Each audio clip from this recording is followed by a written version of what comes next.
জিহাদ। জিহাদের পরিচিতি। কাফিরদের বিরুদ্ধে সশস্ত্র যুদ্ধের সর্বাত্মক শক্তি ও প্রচেষ্টা ব্যয় করা।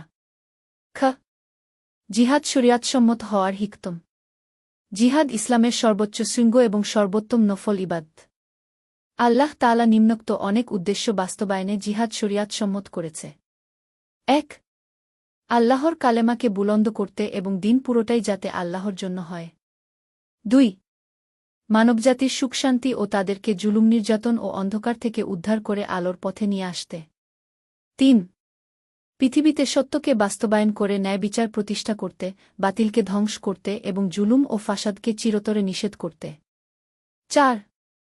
দিনকে প্রচার প্রসার, মুসলিম উম্মাহকে রক্ষা এবং শত্রুর ষড়যন্ত্রের দাঁতভাঙ্গা জবাব দিতে ইত্যাদি কারণে আল্লাহ জিহাদ শরিয়াতসম্মত করেছেন। জিহাদের হুকুম। জিহাদ ফরজে কিফায়া। যখন একদল লোক জিহাদ করবে এবং তারা এ কাজে তারা যথেষ্ট হলে অন্যদের থেকে এ হুকুম রহিত হয়ে যাবে। তবে নিম্নোক্ত অবস্থায় জিহাদ সকলের উপর ফরজ হয়ে যায়। ১. যুদ্ধের কাতারে চলে আসলে।